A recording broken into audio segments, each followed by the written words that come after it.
মহিলাদের ক্ষেত্রে, সে কি পোশাক পরলো সেটা আগে দেখে। এমনও হয়েছে যে দুর্দান্ত পারফর্ম হয়েছে, দারুণ গান গেয়েছে, সমস্ত পিচে লেগেছে, সুন্দর ভাব দিয়ে গান গাওয়ার পরেও এটা শুনতে হয়েছে ও শাড়ির আঁচলটা সরে গেছিল।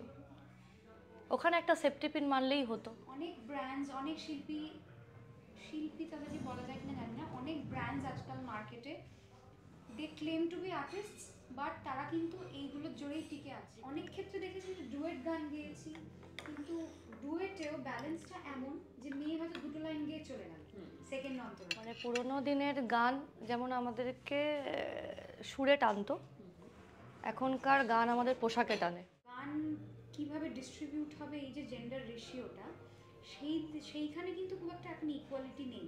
এখন ছেলেদের গান অনেক বেশি, সিনেমার গানটা মডেল, সে তার কাছ থেকে তো তুমি এক্সপেক্ট করতে পারো না যে সে ভালো গান গাইবে কি কবিতা, হ্যাঁ শি ইজ আ মডেল, তার পোশাকটা এরকমই বাঞ্ছনীয়। সেন্সেশনের জায়গা তাদের দেওয়া হচ্ছে, সেন্সেশনের মর্যাদা তাদের দেওয়া হচ্ছে বিকজ অফ সোশ্যাল মিডিয়া।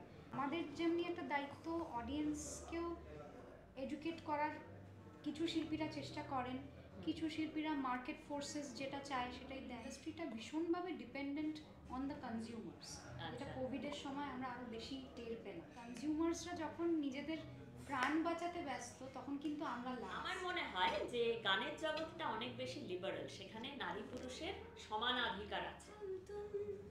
এক সফর পে মিলে আর উস সফর কি মঞ্জিল ভুল গয়ে, শ্যাময় অঙ্গে অঙ্গ দিয়া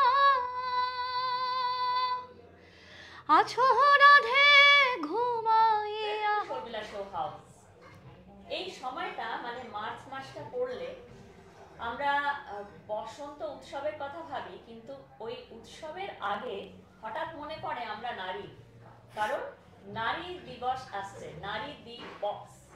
হঠাৎ করে ইন্টারন্যাশনাল উইমেন্স ডে উপলক্ষে আমরা অনেক রকম আলোচনা শুরু করি। তো আমিও বাদ যাই কেন, শর্মিলা শো হাউসে এই প্রথমবার এমন একটা বিষয় নিয়ে আলোচনা হচ্ছে যেখানে আমি স্বাগত জানাচ্ছি অন্বেষা আর পোশালীকে। Thank you so much. woman power in our music industry. Yes. ওই যে প্রসেনজিৎ চট্টোপাধ্যায় যেমন বলেন না, I am the industry. তুমি বলো না বাবা, আমি ওরকম করে বোম্বাদার মতো বলতে পারলে তো হয়েই যেত। কিন্তু পৌশালী ও কিন্তু ইন্ডাস্ট্রি হতে চলেছে। আরে বাবা, আমাদের কাছে সব খবর আছে, আমাদের কাছে কিন্তু সব খবর আছে। তুমি কি প্যাপারাজি নাকি? না শুধু খবর কেন, তুমি বলো না তো, যা দেখিয়েছে তাতে খবরও পেছনে ছুটবে। একদম লেটেস্ট মুভি, সেখানে গান, তাকে দেখতে সুন্দর লাগছে, কমপ্লিট প্যাকেজ রাইট নাও। তুমিও কেন বাকি থাকো, এত সুন্দরী সুন্দরী এখানে সবাইকে তোমাদের দুজনকে দেখতে খুব ভালো লাগছে। তাহলে কি করে হবে? Most welcome, thank you for having us. এবং আজকে আমরা যে বিষয়টা নিয়ে আলোচনা করব একটু গুরুগম্ভীর। মিউজিক ইন্ডাস্ট্রিতে অর্থাৎ গানের দুনিয়ায় নারীরা কি সত্যি যোগ্য সম্মান পায়? সত্যি কি যোগ্যতা অনুসারে তাদের বিচার হয়? সত্যি কি নারীরা সেখানে স্বাধীন? অনেকগুলো প্রশ্ন একসঙ্গে, তোমাকে দিয়ে শুরু করি। আচ্ছা, আমাকে দিয়ে শুরু করছো যখন, আমার মনে হয় যে নারীরা স্বাধীন কিনা এই প্রশ্নটা শুধুমাত্র একটা ইন্ডাস্ট্রি স্পেসিফিক নয়, কিন্তু মানে যদি সমাজ প্রিডমিনেন্টলি পুরুষতান্ত্রিক হয়, কিছু কিছু ক্ষেত্রে কিন্তু সেই আনইনটেনশনাল একটা পেট্রিয়ার্কি চলে আসে, সেটা রিফ্লেক্ট করে নানান রকম ফিল্ডে।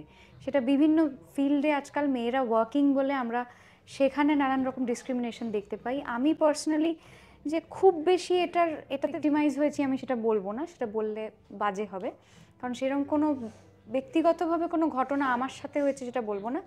But I have seen in general, মানে আজকে ধরো বলিউডে অনেকে বলে, বা ইন জেনারেল আমি একটা লাস্ট ইয়ার রাদন বলে একজন খুব ট্যালেন্টেড কম্পোজারের জন্য কাজ করতে গেছিলাম। He is a male composer, but he was complaining যে এখন ফিমেল সোলো গান খুব কম হয় ফিল্মে। তো এই যে আনইনটেনশনাল একটা পেট্রিয়ার্কাল টেম্পারামেন্ট, কেউ হয়তো ইচ্ছাকৃতভাবে করছে না যে না মেয়েদের সুযোগ দেবো না, বা এটা ইচ্ছাকৃত নয়, কিন্তু অনেক ক্ষেত্রে এটা একটা সোশ্যাল কন্ডিশনিং, যেটার কারণে মনে হচ্ছে যে না এটা তো লড়কোं की आवाज में अच्छा लगेगा या কুল लगेगा, কিছু একটা থেকে হয়তো এই জিনিসগুলো ডিসিশন মেকিংটা হচ্ছে, সেটার থেকে সেটার প্রভাবে অনেক কিছু হচ্ছে। স্টেজ শোজে গিয়ে অনেক সময় দেখেছি যে হয়তো মানে এরকম ধরনের একটা উইমেন্স ডের কনভারসেশনে এর আগে আমি পার্ট নিয়েছিলাম, যেখানে আরও অনেক female musicians, female sound engineers, music প্রডিউসার্সরাও ছিল, মানে it was arranged by Dolby. তো ওইখানে আমি দেখেছিলাম যে অনেকে এই জিনিসটা কমনলি বলছে। আমি একটা পয়েন্ট শেয়ার করেছিলাম যেটা আমি ফেস করেছি, সেটা হচ্ছে অনেক স্টেজ শোতে গিয়ে আমি দেখেছি যে একটি ছেলে আর্টিস্ট, সে তার ক্রেডিবিলিটি এবং বডি অফ ওয়ার্ক আমার থেকে অনেক কম, কিন্তু সে ছেলে আর্টিস্ট বলে তাকে সেই জায়গাটা দেওয়া হচ্ছে। তো এটা আমি দেখেছি দু একবার। তার I was not treated badly or something, but there was a difference because I am a female. There is a hidden something. হ্যাঁ, there is a difference. মানে maybe people do not mean any harm to you, but you are a woman. সেটা কিন্তু মানে যখনই পাশে একজন পুরুষ এসে যায় তখনই একটা ডিসক্রিমিনেশন অনেকের ক্ষেত্রে চলে আসে, কিন্তু এখন মাইন্ডসেট চেঞ্জ হচ্ছে, which is a ray of hope. আচ্ছা আচ্ছা, তো এবারে আমি এই কথার সূত্র ধরে তোমার কাছে আসবো। দাঁড়িপাল্লায় যেটা আসছে সেটা হচ্ছে তুমি মেয়ে না ছেলে, হ্যাঁ, তোমাকে স্টেজে মেয়ে হিসেবে, মানে তুমি একজন নারী গায়িকা সেটা হিসেবে তোমাকে স্টেজে আসার জন্য বা স্টেজের প্রেজেন্টেবিলিটির জন্য কি কি করতে হবে। যে একজন পুরুষ গায়কের ক্রেডিবিলিটিটা কখনো দাঁড়িপাল্লায় মাপা হচ্ছে না, কিন্তু একজন নারী গায়িকা সে যতই তার এক্সপেরিয়েন্স থাকুক না কেন, যতই সে পপুলার হোক না কেন, তাকে কোথাও যেন অলিখিত একটা লক্ষণ রেখা টেনে দেওয়া হচ্ছে। তো এই যে স্টেজ পারফরম্যান্সে নারী গায়িকাকে আলাদা করে দেখা, একটা আলাদা চোখে দেখা, এটা তুমি কিভাবে ফেস করেছো? প্রথম ফেস হচ্ছে যে ও একটা মহিলা গায়িকা, ও কিছু করতে পারবে না। সত্যি এটা আমাকে শুনতে হয়েছিল। Oh my god. কারণ আমাকে অনেক জায়গা থেকে শুনতে হয়েছিল, আমি এখনো বলছি, এখন ঈশ্বরের দয়া হয় না, কিন্তু ও মানে কোট অ্যান্ড কোট মেয়ে ছেলে, এই যে মেয়ে ছেলে কথাটা এই কোট অ্যান্ড কোট করে বলেছিল যে মেয়ে ছেলেদের দ্বারা কিছু হবে না।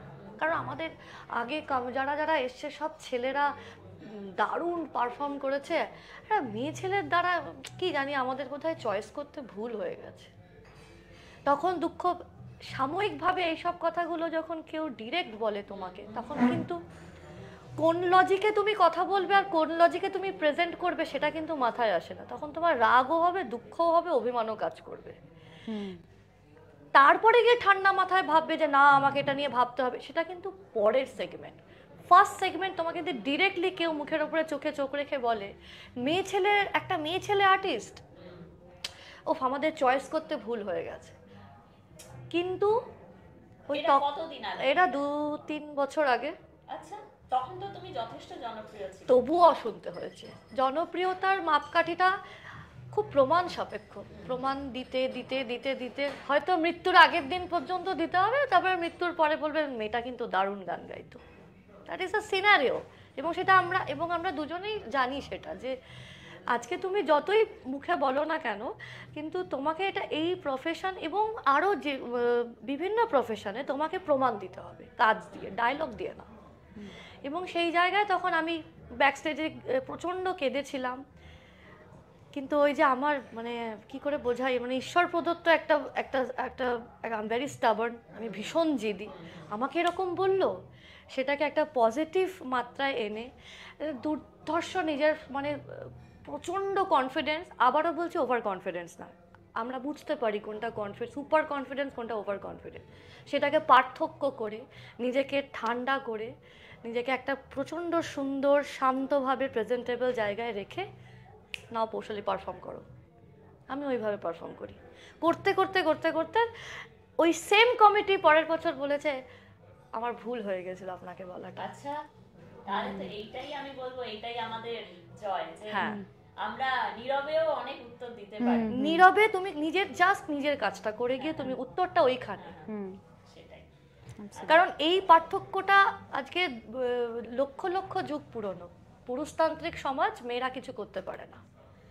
কিন্তু আস্তে আস্তে কিন্তু যেটা অন্বেষাদিও বললো, আস্তে আস্তে কিন্তু সেটা ঠিক হচ্ছে। যখন ঠিক হবে তখন হয়তো আমরা বুড়ো হয়ে যাবো, এরকম একটা ব্যাপার, কিন্তু ঠিক হচ্ছে। মেয়েরা আজকে ফাইটার প্লেন চালাচ্ছে, মেয়েরা বিভিন্ন সেক্টরে স্কিলে আজকে দারুণ পারফর্ম করছে। আমার কিছুদিন আগে দেখা, আমি বেনাপোল টেট্রাপোল বর্ডারে গেছিলাম পারফর্ম করতে, একদম বর্ডার না, বনগাঁর একটু। তো আমি ওনাদের অ্যাডমিনিস্ট্রেটিভ ডিপার্টমেন্টকে বলেছিলাম আমি একটু বর্ডারে যাব। তো এই বিশ্বাস করবে না, 1.5 কিলোমিটার ডিস্টেন্সে যারা বিএসএফ জওয়ান দাঁড়িয়ে আছে তারা প্রত্যেকে মহিলা, এবং আমার তারা গায়ে কাটা দিচ্ছে, এবং প্রত্যেকে দাঁড়িয়ে আছে একদম মাথা উঁচু করে, দেখে নেব এরকম একটা অ্যাটিটিউড নিয়ে। তো সেখানে কিন্তু চাইলেই হতে পারতো যে একটা মহিলা, তাকে প্রোটেক্ট করতে গিয়ে আরেকটা পুরুষ 1.5 কিলোমিটার ডিস্টেন্সে থাকুক না, ওখানে মোতায়েন করা হয়েছে 4টে মহিলা বিএসএফ, 4টে মহিলাই দাঁড়িয়ে আছে এরকম বন্দুক নিয়ে। And it was it was great movement. মানে আমি মহিলা হয়ে প্রাউড ফিল করছি। HHI এর স্পেশাল লাঞ্চ আজকে তোমাদের জন্য এসে গেছে। ভাতটা দেখলেই মনে হয় না এরকম একটা বাঙালি সে তো বটে, খাওয়া দাওয়া ছাড়া। আর নারী মানে খাওয়া দাওয়ার সঙ্গে একটা দারুণ সম্পর্ক আছে, কারণ আমরা রান্না করে খাওয়াতে ভালোবাসি, যেটা আমার জন্য প্রযোজ্য নয়। কিন্তু আমি দেখেছি যে এই যে রান্না ব্যাপারটার মধ্যে একটা নারীত্বের আমি রান্না করতে ভীষণ ভালোবাসি। কম্বিনেশন আছে।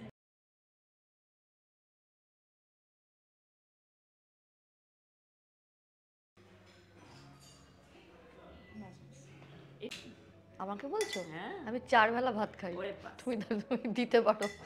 আর আমি 4 বেলা সাংঘাতিক মেটাবলিজম, ইটস ট্রু। মেটাবলিজম রেটটা হাই, ওটাই বলছি। হ্যাঁ, খুব হাই। আর ওর বোন স্ট্রাকচারটা খুব সুন্দর। ঠিক আছে, থ্যাংক ইউ। হ্যাঁ, শি ইজ ভেরি লিন। বাস আর দিও না, ঠিক আছে। আমি ভাত খেয়ে বেরিয়েছি। তাই? Yeah. আমিও ভাত খেয়ে এসে কেউ ভাত খেয়ে বেরোয়? হ্যাঁ, মানে তাও ফেনা ভাত। সিরিয়াসলি, তোমার শোতে সেই রিভিল করছি। আচ্ছা, আচ্ছা, আমি ভীষণ ফেনা। ফেনা ভাত, মানে গোবিন্দভোগ চালে ফেনা ভাত ভীষণ পছন্দ করি। কমফর্ট ফুড একেবারে। হ্যাঁ, সেই। অনেকে মানে হাসে, কিন্তু হাসছে হাসুক, আমি তো আই ফিল সো প্রাউড। এটা একটা আলটিমেট কমফর্ট ফুড। আমার একটা একটু কেস হয়ে গেছে পরশুদিন, একটা ফ্যাশন মানে শো স্টপার, ওই জন্য একটু রয়েছে। ওফ, এটা শো স্টপার। হ্যাঁ, টাইমস ফ্যাশন উইক শুনিয়ার একটা ব্র্যান্ড আছে, আরে বাস, কোথায় একে ধরে রাখতে পারবে? ওকে ধরে রাখা যাচ্ছে না। ধরে রাখা যায়। আমাদের প্রতিমা বন্দ্যোপাধ্যায়, তিনি কি শাড়ি পরে গাইতেন সেটা আমার কাছে প্রয়োজনই ছিল না জানার।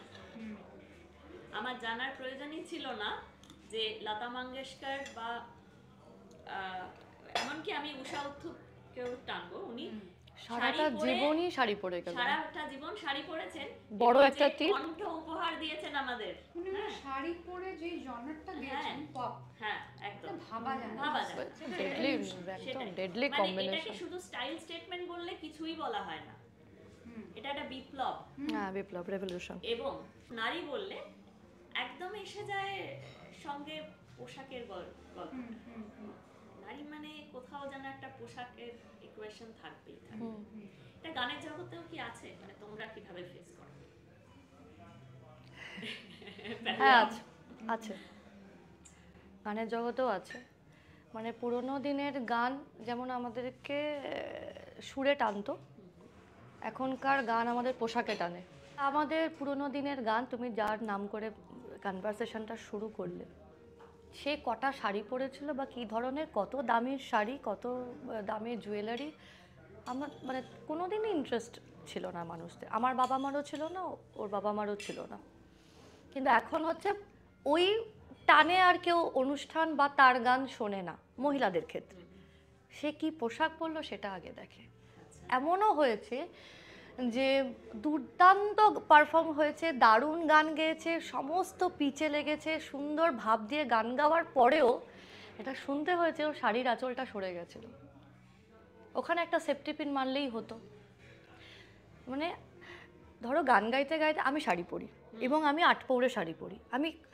আমাদের শিক্ষা যে আমরা দেখবে মেয়েদের একটা সাবকনশিয়াস মাইন্ডে কিন্তু সবাই দেখে সব ঠিকঠাক আছে কিনা দেখে নিই আমরা, এটা একটা সাবকনশিয়াস মাইন্ডে চলে। বা শাড়িটা যদি সরেও যায় সে দেখবে অনেক মা কাকিমাদের দেখি বা আমি মেয়েদের দেখি শাড়িটা কিন্তু একটু ঠিক করে নেয়।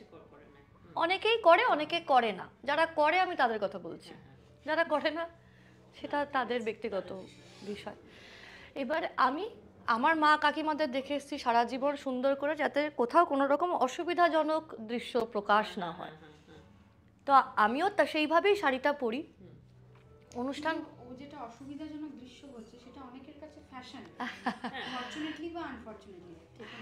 হ্যাঁ, সেখানে সেটা আঁচল ঢাকা দেওয়ার কথা হলে সেখানে সেটা নিয়ে অনেক মিছিল বেরিয়ে যায়। যাই হোক, একটু interrupt হ্যাঁ করলাম। ঠিক। এবার আমি কিন্তু গান গাইতে গাইতে আমি চেষ্টা করি যেন কোনো রকম তবুও যেন অসুবিধা না হয়, আমি কিন্তু করি কাজটা। তারপর যে সবই ঠিক ছিল, শাড়িটা ওইভাবে আঁচলটা একটু দেখলেই হতো।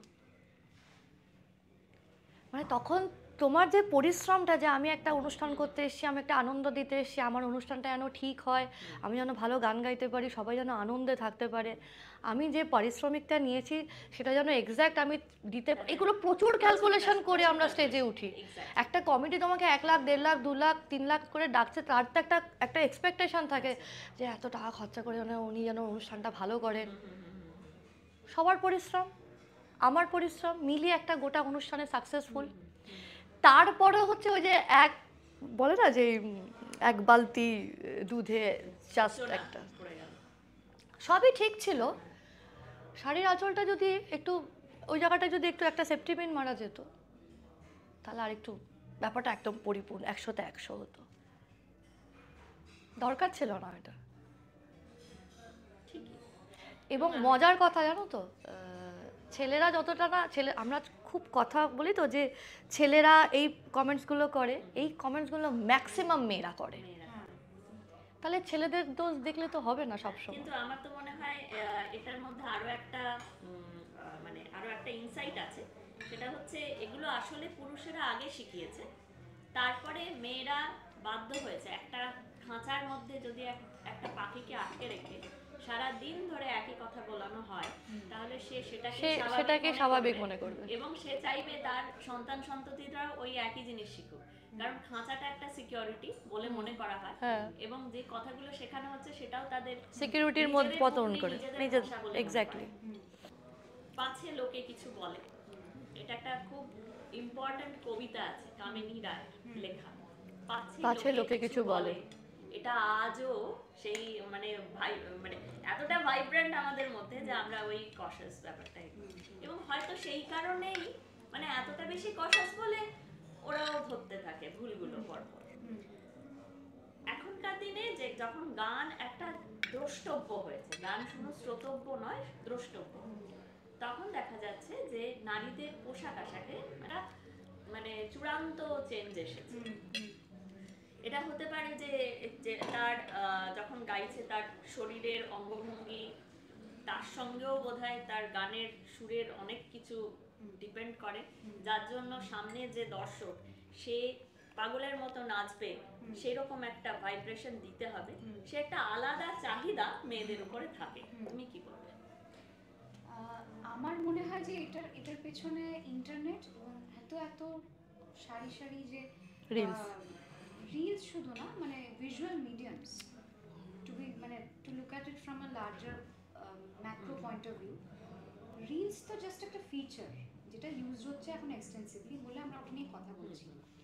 সময়ের সাথে সাথে সব কিছুই নতুন নতুন ট্রেন্ডস আসে, তো সময়ের সাথে সাথে যেহেতু প্রযুক্তিগতভাবেও আমরা এগিয়েছি, টেকনোলজির সুবাদে মোবাইল ফোন এসছে, ইন্টারনেট এসছে, ইন্টারনেটের সঙ্গে এত ভিজুয়াল মিডিয়ামস এসেছে, আর যখনই দেখার অপশন এত চলে আসে তখনই শোনাটা কোথাও না কোথাও একটা it becomes a secondary feature, secondary activity. আজকাল কটা বাচ্চা গল্প শুনতে চায়, তারা ইউটিউবে চালিয়ে কিছু কার্টুন দেখছে, বা ইটস এভরিথিং ইজ ভিজুয়াল। তো সেই জিনিসটার প্রভাব এখানেও এসেছে। আমাদের আগে আমি মার কাছে একটা শুনতাম, আগে মা হ্যাড আ কনসেপশন গলা শুনে যে কিশোর কুমার কে ভীষণ বোধহয় মা ভাবতো যে রাজপুত্রের মতো দেখতে। আচ্ছা। তো হ্যাঁ হ্যাঁ। কিন্তু মার ইমাজিনেশনের সঙ্গে পরে যখন কিশোর কুমারকে অ্যাকচুয়ালি ছবি দেখে মা, সেটা মেলেনি। তো মা সেখানে স্বপ্ন ভঙ্গ হয়েছে। আচ্ছা।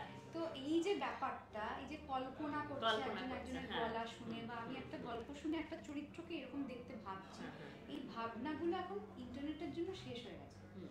যেই কারণে সবাই আমরা কি পোশাক পরছি, কি ড্রেস পরছি, কোথায় কিরম দেখতে লাগছে, হুম। এই ইন্টারভিউটাতে মেকআপ করে বসেছি কিনা, বসিনি কেন, হুম।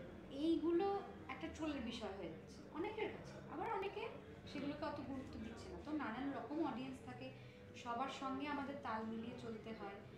বহু শিল্পীরা তাল মিলিয়ে চলেন, অনেকে অফেন্ডেড হন, কোনো কথা বলে দেন, কথার পৃষ্ঠে কথা পৃষ্ঠে আসে। কথা আসে। তো এইগুলো একটা ভিশাস সাইকেলের মতো আমার মনে হয়। বাট অল ইন অল দেখতে গেলে প্রত্যেকটা জিনিসেরই পজিটিভ নেগেটিভ থাকে। আচ্ছা। ভিজুয়ালি যখন দেখা যাচ্ছে, সেটার কারণে আমরা নিজেদের ব্র্যান্ড এনহ্যান্স করতে পারছি।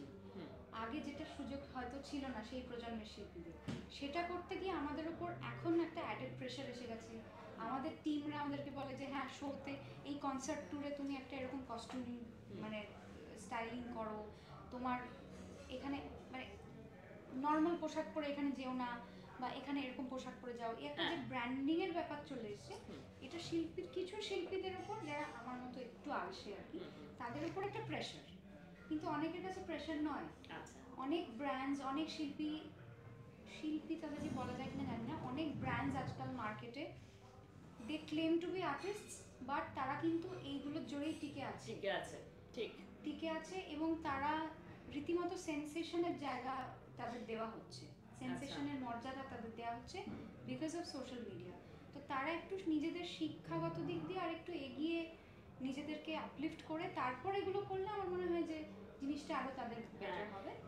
তাহলে কি কিছুটা দায়িত্ব বর্তায় দর্শকের উপরেও, যে দর্শকের চয়েস, দর্শকের দেখার দৃষ্টি, দর্শকের চাহিদা, সেটাও অনেক পরিশীলিত হওয়া দরকার। মানে যেমন গায়িকাকে গান শিখে গায়িকা হতে হবে, তেমনি যে শ্রোতা বা যে দর্শক তাকেও রিফাইন্ড হতে হবে।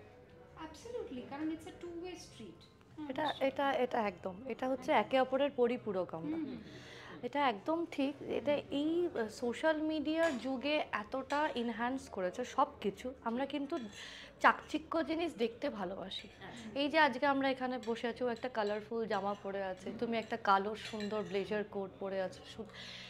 আমি আজকে শাড়ি পরিনি, আমি জানি হয়তো কমেন্টস বক্সে তুমি অনেক কিছু শুনবে, দিদি তুমি শাড়িটা আজকের দিনে পরে আসলে ভালো হতো।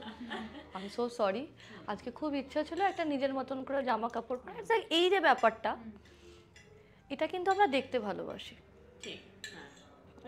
এবার এই যে মানে পরিমার্জিত রূপ তুমি যেটা বলছো, এটা হচ্ছে আমি এটা দেখতে ভালোবাসি। মানে আমি ওই যেটা বললো শিক্ষাগত যোগ্যতা নিয়ে যদি একটু এগিয়ে আসি, এই পরিপূরক ভাষাটা যদি একে অপরের কাছে পরিষ্কার থাকে, তাহলে এই প্রশ্নগুলোই উঠবে না। যে হ্যাঁ, আজকে কথার কথা, হ্যাঁ অন্বেষা আজকে আসছে গান গাইবে, ও কিন্তু দারুণ গান গায়, এটা আগে প্রায়োরিটি হওয়া উচিত। ও গান গায়।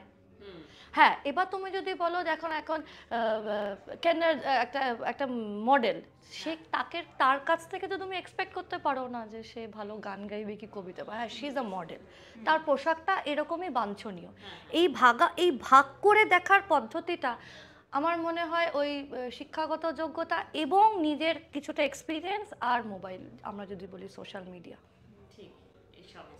এটা ভাগ করে নেওয়া উচিত। যে ও গান গায়, হ্যাঁ ও দারুণ গান গায়, ও এরকম একটা পোশাক পরে কেন গান গাইলো, এটা তো ওই তোর কথায় কথা বাড়ে। আমি যেটা দেখছি এবং আমারও মনে হচ্ছে যে আমার সাইকিতেও ওই জিনিসটাই চলছে, নারী মানেই পোশাক। এবং এতক্ষণ ধরে আমরা কিন্তু সেই একটা ভর কেন্দ্রে ঘুরঘুর করছি, যে আমাদের দেখতে কেমন, আমাদের মানে অনেক কিছুই অবজেক্টিফাই করা হয়। এক্স্যাক্টলি।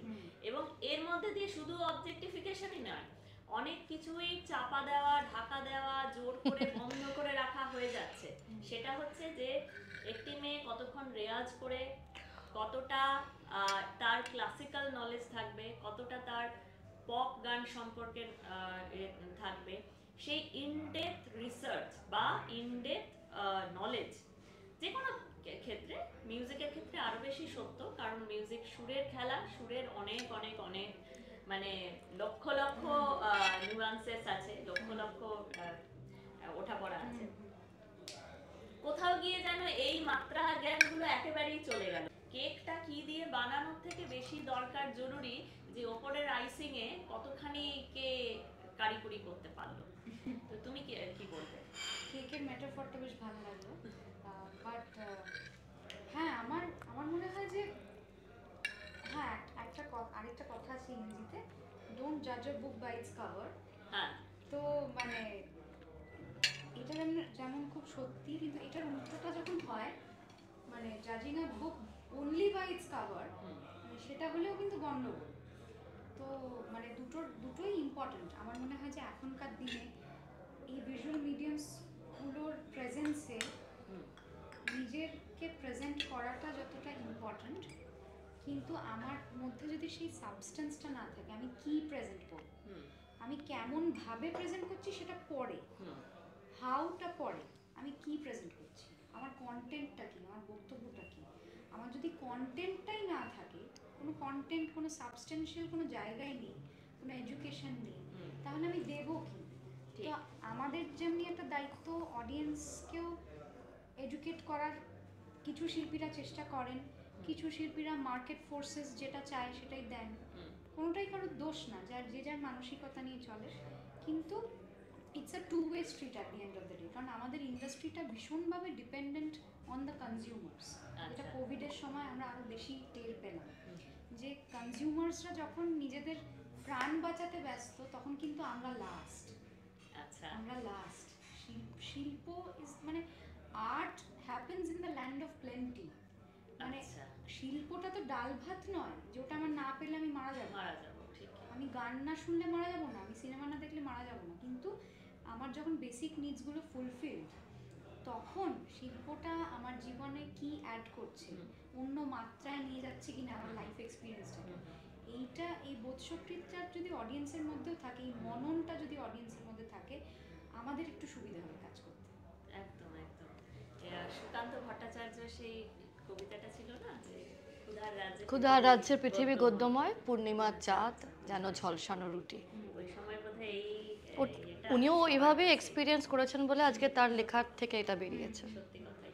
তো আমি এখন যেটা করব, একটু গান শুনবো, হ্যাঁ, তারপরে আমার শেষ প্রশ্ন থাকবে, এবং সেটা আমি ভেবে রেখেছি, কিন্তু গান শুনবো আগে। দুই নারী হাতে তরবারি। তরবারি হচ্ছে এই ডাল ভাত। Most important thing in life. হ্যাঁ, ডাল ভাত। আচ্ছা, আগে কি আমরা হ্যাঁ, আচ্ছা হাতে খাবার প্লেট, খাবারটা ঠিক দেখাবেন না না, আগে ওকে। আমি পুরো ঘাবড়ে দিয়েছি। আচ্ছা, আমি আমার লেটেস্ট প্রজেক্টের গানই গাই। হ্যাঁ, আমি ওটাই মানে রানিং ইন থিয়েটার্স একদম। আর আমার গান তো বাজছে কানে। কি ও অপূর্ব গান, ও ভালো গান গায়, আমাকে তো এটা বলতেই হবে, আমার মা কিন্তু খুব ফ্যান। Thank you. সত্যি। ওকে, যে গানটা সবচেয়ে বেশি রিল হয়েছে হামসাজে, শান দাদা আর আমার গাওয়া। হ্যাঁ, हम तुम एक सफर पे मिले और उस सफर की मंजिल भूल गए, आगे की ना कोई पता, पीछे की सारी खबर भी भूल गए, हम प्यार की राह पर खो गए, हम प्यार की राह पर खो गए। ওয়াও, মিষ্টি না? মিষ্টি, একদম মিষ্টি। হ্যাঁ, এবারে আরেকটা সন্দেশ হয়ে যাক। আমি ও টক করে বলে গেল। ভাবছি কি গাইবো, এত কি গাইবো। নার্ভাস হয়ে গেলে নাকি? হ্যাঁ, না সত্যি, মানে আমরা অনেক দিন ধরে ওর গান শুনছি, এবং শি ইজ ভেরি সিনিয়র। মানে সিনিয়র বলতে তার অভিজ্ঞতা না, আমি বয়সটা এখানে কোনো ম্যাটার না, আমি সবসময় সিনিয়রিটিটা না অভিজ্ঞতার দিক থেকে দেখি। এবং আমার মনে হয় যে হঠাৎ করে আমি একটা হনু হয়ে গেলাম, এই অ্যাটিটিউডটা আমি পারি না। আমরা ও এত মিষ্টি গান করে, আমি ভাবছি হে ভগবান কৃষ্ণ তুমি বাঁচাও, আমি ঠিক আছে। How sweet. আমি তো ওনারই শরণাপন্ন একটা গান গাইছি। শ্যাময় অঙ্গে অঙ্গ দিয়া আছো রাধে ঘুমাইয়া, কুল কলঙ্কের ভয়ে কি তোমার নাই গো জয় রাধে, জাগো শ্যামের মন মোহিনী বিনোদিনী রায়, রায় জাগো গো, জাগো শ্যামের মন মোহিনী বিনোদিনী রায়। মা থ্যাংক ইউ।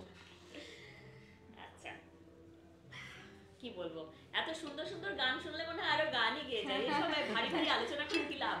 তাও যেহেতু আমরা আজকে একটা বিষয় নিয়ে, একটা মিশন নিয়ে এসেছি, সেই জন্য যে আমরা লতা, আশা, উষা, আরতি কি পোশাক পরতেন সেটা আমাদের বিচার্য ছিল না। এমনকি আমাদের সমস্ত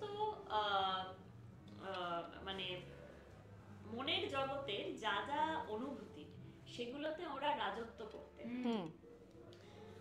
আমার মনে হয় যে গানের জগৎটা অনেক বেশি লিবারেল, সেখানে নারী পুরুষের সমানাধিকার আছে। হ্যাঁ, কারণ আমি যখন খুব উদাস মনে থাকি তখন আমার উত্তম কুমারের লিপের সেই গানটা মনে পড়ে, বসে আছি পথচে ফাগুনের গানকে।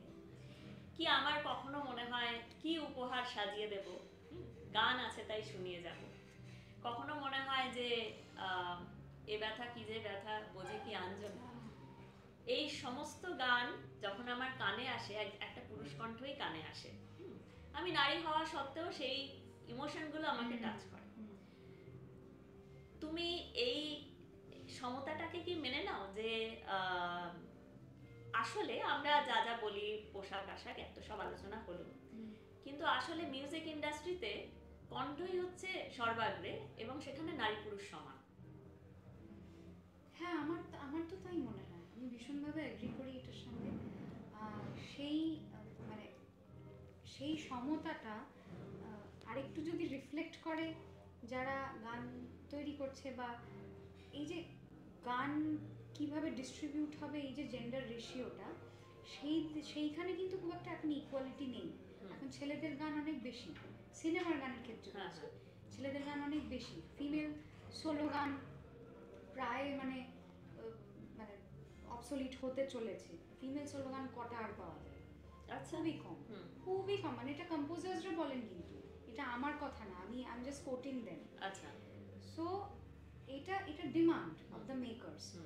অনেক ক্ষেত্রে দেখেছি যে ডুয়েট গান গেয়েছি, কিন্তু ডুয়েটেও ব্যালেন্সটা এমন যে মেয়ে হয়তো দুটো লাইন গিয়ে চলে গেল সেকেন্ড অন্তরাতে। অনেক সময় এখনকার দিনে সেকেন্ড অন্তরাও থাকে না, তো একটা অন্তরের মধ্যেই গান শেষ, কারণ লোকের অ্যাটেনশন স্প্যান খুব কম, ছোট ছোট গান হচ্ছে। তো সব মিলিয়ে ইন টার্মস অফ অপরচুনিটিস আরেকটুখানি জেন্ডার রেশিওটা আরেকটু ব্যালেন্সড হলে ভালো হয়। এটা আমার ব্যক্তিগতভাবে মেয়ে বা মহিলা হিসেবে মনে হয়। But emotion, when it comes to emotion and feelings, সেখানে তো আলাদা করে এগুলো আলাদা করা যায় না। কারণ আমিও একটা সোল, একটা ছেলেও একটা সোল। সেও প্রেমে পড়তে পারে, আমিও প্রেমে পড়তে পারি। আমার একটা গাছ দেখে আনন্দ হতে পারে, একটা ছেলেরও একটা সানসেট দেখে আনন্দ হতে পারে। তো সেখানে কোনো স্কুলের জেন্ডার হয় না। In this life time I am in a women's body. যারা যারা কথা, হ্যাঁ এটা একদম ঠিক। মানে ধরো একজন পারফর্মার বা একজন সিঙ্গার, তার সেই মুহূর্তে সেই সময় যে আবেগ নিয়ে গান মাথায়, তার তো কোনো ভাগাভাগি হতে পারে না। আমি আজকে এখানে বসে হয়তো তোমারই জন্যও গাইতে পারি, আবার একটা সিংহেই তব নাম তার সিংহও গাইতে পারে। এবার যদি কেউ জাস্টিফিকেশন করতে, না আপনি একটা মহিলা হয়ে এইসব গান গাইতে পারেন না কেন, এই কেনর কিন্তু কোনো উত্তর কেউ দিতে পারবে না। আমার সেই মুহূর্তে ওই আবেগ দিয়ে আমার কিশোর কুমারজির ওই গানটাই মাথায় এসছে, যেটা আমি আমি আমার অডিয়েন্সদের শোনাই। ইচ্ছে এবং ভালোবাসা এবং আত্মার তো জেন্ডার হতে পারে না। আরেকটা কথা যেটা ও বললো যে মহিলাদের যে গান, একদম মানে এটা জলজান্ত উদাহরণ 2 দিন আগে হয়েছে আমার সাথে। আমাকে বলা হয়েছিল একটা গান, আমি তো নাচতে নাচতে গেছি গান গাইবো বলে, কি মজা একটা সিনেমার গান গাই। সবাই একটা অ্যাকনলেজমেন্ট পেতে ভালোবাসে, সাধারণ মানুষ হোক, অসাধারণ মানুষ হোক, কৃত্রিম হোক, যাই হোক, একটা সিনেমায় গান গাইবো। আমি তো খুব সেজে গুজে গেছি, ভাবো গাইতে। তো আমাকে আবার বাড়ির লোক বলছে তুই একটা গান গাইতে এত এক্সাইটমেন্ট, আনন্দ। দেখো সিনেমায় গান গাওয়াটা একটা আমার খুব ভাল লাগে, আমি খুব মানে খুব মজা করে এটা পছন্দ করি। আমি গানটা গেয়েও এলাম। ঠিক 10 মিনিট পর একটা মানে যার গান আর কি, তার একটা ফোন এলো। সে একজন যে ফোন করেছে তাকে আমরা সবাই চিনি, নামটা তো অবশ্যই নেওয়া যাবে না। বলে আসলে এখানে না ছেলেদের গলা ডিমান্ড করছে। সে কি? এবং সঙ্গে সঙ্গে আমি তো একটু হ্যাঁ। মানে ওই মুহূর্তে যে তোমাকে যেটা প্রথমেই বললাম, ওই মুহূর্তে অত ক্যালকুলেশন। আইডেন্টিক্যাল ঘটনা, তুমি বিশ্বাস করবে না, আমার পুরনো মনে পড়লো আমার সাথে হয়েছিল। আমি ছবিও বলছি, নামও নিচ্ছি, কিছু হবে না, কারণ বেরিয়ে আছে। সুভাষ ঘাইয়ের ছবি কাঞ্চি, তাতে আমার সঙ্গে সোনু নিগমের একটা গান আছে অলরেডি। তো সেই গানটা জানে সবাই, সেটা পাবলিশড। কিন্তু সেই ছবিতে আমার আরেকটা খুব ভালো সোলো গান ছিল, আচ্ছা, যেইটা কিন্তু ফিমেল ক্যারেক্টারের গান, তার ইমোশন, কিন্তু আলটিমেটলি থাকলো অঙ্কিত তিওয়ারির গলা। তাই? কারণ ডিরেক্টরের কথা মতো বা মেকারদের কথা মতো তাদের সবার সিদ্ধান্ত ছিল, আমার ভার্সনটা অ্যালবামে বোধহয় বেরিয়েছিল কিন্তু সিনেমাতে ইউজ করা যায়নি, কারণ ফিমেল ক্যারেক্টার যখন একটা ছেলে তার ইমোশনটা বলছে সেটা অনেক বেশি ভালো লাগে। এইটা হচ্ছে উদাহরণ। সেটা আমার খারাপ লেগেছিল, অবশ্যই আমার ওখানে একটা ব্যক্তিগত স্বার্থ ছিল, তাদের হয়তো ওটা জাস্টিফাইড মনে হয়েছে, কিন্তু তখন আমার খুবই খারাপ। এই যে ও যেটা বলছে যে সেই মুহূর্তে আমার খারাপ লাগছিল, আজকে কিন্তু ওর খারাপটা লাগছে না, কারণ বুঝে গেছে আমরা ক্যালকুলেশন করে নিয়েছি, চলো accept the life, move on. টার ওটা কি বলতো, ওটা কোনো পার্সোনাল কিন্তু কিছু না, ওটা তারা মনে ওরা করছে একটা ওই মুহূর্তে যে ওটা ঠিক। ওই এই করতে করতে এই যে একটা মাথার মধ্যে একটা অদ্ভুত চিন্তা আসে, না এইটা না ছেলেরা গাইলে বেশি লোকে শুনবে, ছেলেরা গাইলে বেশি অ্যাপ্রোচ হবে, এতে বাকিদের কিন্তু খুব একটা হ্যারাসমেন্ট, মেন্টালি হ্যারাসমেন্ট চলে। আমি কিন্তু মাথা নিচে করে স্টুডিও থেকে বেরিয়ে গেছি, এবং প্রচণ্ড মন খারাপ। ওই মন খারাপটা তো অডিয়েন্স দেখছে না, ওই দাবিটা তো অডিয়েন্স দেখছে না। এই ছোট ছোট বিষয়, আজকে দেখো, আজকে হাতে একটা স্মার্টফোন অলমোস্ট সবার আছে, আমরা আজকে ভালো মন্দ বিচার করতে কিন্তু পারি। এবার সেই জায়গায় যদি যারা আর কি এই কাজটা করছেন তারাও যদি একটু ভালো মন্দ বিচার করে একটু মানে ব্যাপারটাতে এগিয়ে আসে, তাহলে এই আলোচনাটা, এই প্রশ্নগুলোই আসে না। কিন্তু প্রশ্নের মুখোমুখি তো আমাদের সবাইকেই হতে হয়, এবং আমাদেরও যেমন হতে হয়েছে সাংবাদিকতায়, ওটা মেয়েদের কাজ নয়। মানে একটা অফিসে সমান মাইনেতে চাকরি করা একটি মহিলা জার্নালিস্ট এবং একজন পুরুষ জার্নালিস্টের মধ্যে কিন্তু তফাৎ এইভাবে করা হয়। ওইখানে ওটাকে একজন মানে অমুককেই পাঠাতে হবে, ওখানে মানে অমুক মহিলাকে পাঠানো যাবে না। সুতরাং অবজেক্টিফিকেশনের শিকার আমরা সবাই। আমরা রিসেন্টলি না, আমি একটু জাস্ট ইন্টারাক্ট করছি, আমি অনেকের ইন্টারভিউ দেখি, আমার ভাল লাগে, তাহলে না কোনটা ঠিক করছি কোনটা ভুল করছি বোঝা যায়, ওই সেই সোশ্যাল মিডিয়ার থ্রু দিয়েই কিন্তু হচ্ছে। আমি লেটেস্ট একজনের ইন্টারভিউ দেখেছি, প্রিয়াঙ্কা চোপড়ার একটা ইন্টারভিউ, যে কেউ যদি আমাকে এখন হঠাৎ করে এসে বলে তুমি একটা 100 কিলোর ওজনের একটা ডাম্বল তোলো, আমি সেই জাস্টিফিকেশনে যাচ্ছি না, আমরা এটা তুলতে পারবো না। কিন্তু প্রফেশনালির দিক থেকে ও রাত্রিবেলা, কারণ ও যখন কোনো একটা ছেলে রাত্রিবেলা কাজ করে ঘরে ঢুকছে, যখন প্রশ্ন করা হয় না, তোমাকে একটা মহিলাকেও সেই প্রশ্নটা মানে কেউ যেন না করে, সেই জায়গাটায় সমানতা চাইছি আমরা, ইকুয়ালিজমটা চাইছি। ও আজকে ও ছেলে, ওর এটা বায়োলজিক্যাল একটা ধারা, যে হ্যাঁ একটা পুরুষ মানুষ ঈশ্বরের ওইভাবেই তৈরি, প্রকৃতি আর পুরুষ এটা নিয়ে সংসার, শুধু প্রকৃতি একা খেলা করে যাবে, পুরুষ দাঁড়িয়ে আমি পুরুষ বলবো আর পুরুষ একাই বলবে আমি পুরুষ তুমি যাও ধান চাষ করো, ওরকম হয় না। এটাকে নিয়েই সৃষ্টি, এটাকে নিয়ে চলতে হবে, এত জাস্টিফিকেশনের দরকার নেই।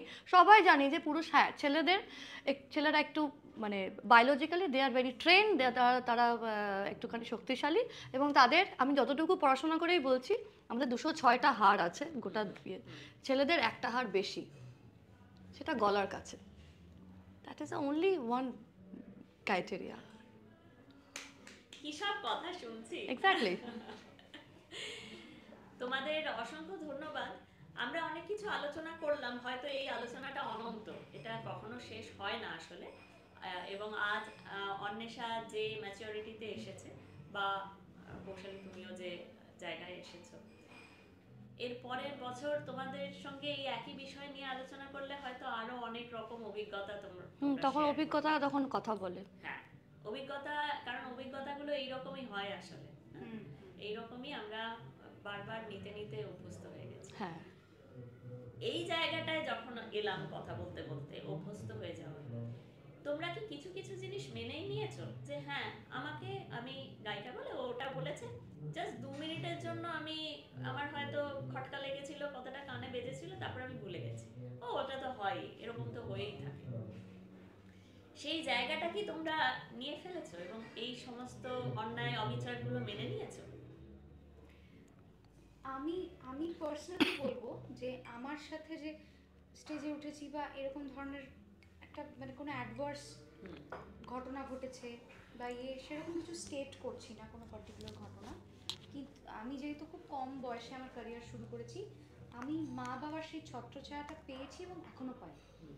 তো সেই অভ্যাসটা আমার রয়ে গেছে এবং তাদের সেই গাইডেন্স বলো বা তাদের সেই ছত্রছায়াটার থাকার কারণে ওখানেই আমার ক্ষেত্রে অনেক কিছু এরকম ধরনের জিনিস ক্যান্সেল আউট হয়ে গেছে, যেগুলো হয়তো আদারওয়াইজ একা থাকলে হতে পারতো প্রবাবলি। তো অনেক ছোট থেকে ক্যারিয়ার হওয়ার কারণে মা বাবার সঙ্গে থাকা বা either of them is always there for me, with me rather. তো সেটার কারণে এরকম ধরনের অনেক ঘটনা আমার ক্ষেত্রে, বা এরকম ধরনের যেরকম মেয়েরা অনেক জায়গায় গিয়ে হ্যারাস্ট হয় বা এরকম কিছুটা খারাপ প্রস্তাব পেলো কোথাও, আমার ক্ষেত্রে সেটা ক্যান্সেল আউট হয়ে গেছে। সেটা হ্যাঁ, এখন একটা সার্টেন বয়স হয়েছে, এখন I know how to handle this things, যদি হয়ও আমি জানি সেটার কি রেসপন্স করতে হবে। But in my case I am very grateful to them, কারণ ওদের সেই জিনিসটা সবসময় আমার কাছে থেকেছে। And moreover I feel patriarchy is not about men or about women. It is a mindset. it's a mindset. It is a mindset. It's not about gender. প্রচুর ছেলেরা তাহলে আজকে ফেমিনিস্ট মুভমেন্টে এগিয়ে আসতো না। আমার কত ছেলে বন্ধুরা আছে যারা এক্সট্রিমলি লিবারাল শুধু নয়, তারা খুব প্রগ্রেসিভ মানসিকতার ছেলে বা পুরুষ মানুষ। তারা কিন্তু চায় তাদের পার্টনারদের ক্ষেত্রেও বা তাদের ফিমেল বন্ধুদের ক্ষেত্রেও তারা মেয়েরা প্রগ্রেস করলে তারা খুশি হয়। এখান থেকেই বোঝা যায় যে এটা ছেলে মেয়ের প্রবলেম নয়। আমার বাড়ি, আমি একটু কাটছি, এই যে যেটা বলছে যে ছেলেরা, আমার হাজবেন্ড তাই, ও চায় আমি এগিয়ে যাই, এবং I am very happy and very lucky to get such a wonderful life partner like Parijat. ওর আমাদের একটা চিরাচরিত ধারণা আছে না যে মেল ইগোটাও সরানো যায়। শ্রেয়া ঘোষালের একটা ইন্টারভিউতে দেখেছিলাম যে শ্রেয়া ঘোষাল বলছে, ইনফ্যাক্ট আমারই একটা ইন্টারভিউতে শ্রেয়া বলেছিল যে এই যে এখন কোথাও গেলে চারিদিকে যে মিউজিকটা বাজতে থাকে সেটার সঙ্গেও কোথাও যেন একটা সম্ভ্রমের অভাব আছে। মানে আমি হয়তো কথাটা শ্রেয়া এইভাবে বলেনি, আমি আমার মতো করে ইন্টারপ্রেট করছি। আমি কোনো একটা মলে ঢুকলাম, এমন একটা গমগমে আওয়াজ। আমি কোনো রেস্টুরেন্টে ঢুকছি, সেখানেও এমন একটা আওয়াজ, যেগুলোর সঙ্গে খুব একটা যে নারী কণ্ঠের দাবি আছে তা না, হ্যাঁ।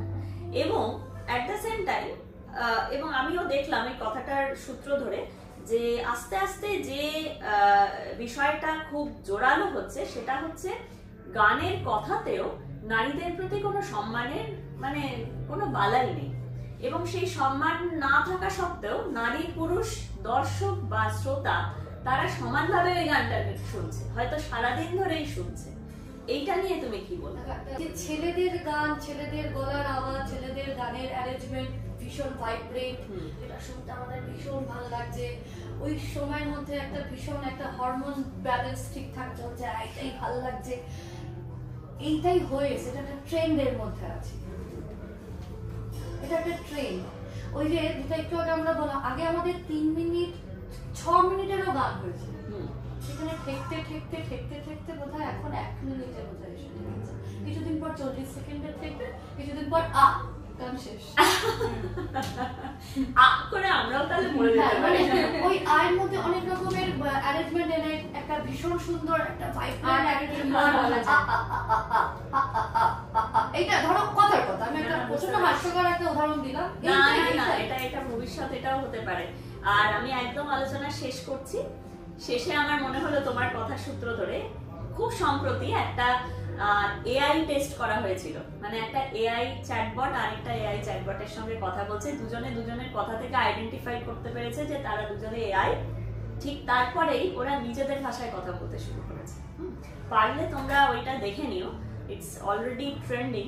ওরা যখন নিজেদের ভাষায় কথা বলছে এরকম সব আওয়াজ হচ্ছে, ঠিক আছে? এটা তো আসলে একটা সংকেত, এবং সংকেতটাকে পিক আপ করা এবং আরেকটা ফিরতি সংকেত পাঠানো, এটাই ওদের এআই এর দুনিয়া। তাতে দেখা গেল যে যে কনভারসেশনটা হয়তো 1 ঘন্টা ধরে চলতে পারতো সেটা মাত্র 30 সেকেন্ডে কমপ্লিট হয়ে গেছে। তো এইরকমই হয়তো এই প্রসঙ্গটায় আমরা চলে এলাম, চাইনিজ হুইসপারের মতো করে আরেকটা প্রসঙ্গ চলে এলো। কিন্তু সত্যি সত্যি আমরা হয়তো এমন দুনিয়ায় যাচ্ছি যেখানে আমাদের একদিন আন্তর্জাতিক নারী দিবসে অন্য কিছু আলোচনা করতে হবে। হয়তো সেখানে নারী পুরুষের ভেদাভেদ নিয়ে নয়, অন্য কোনো ভেদাভেদ নিয়ে আলোচনা করতে হবে। Female robot, mail robot,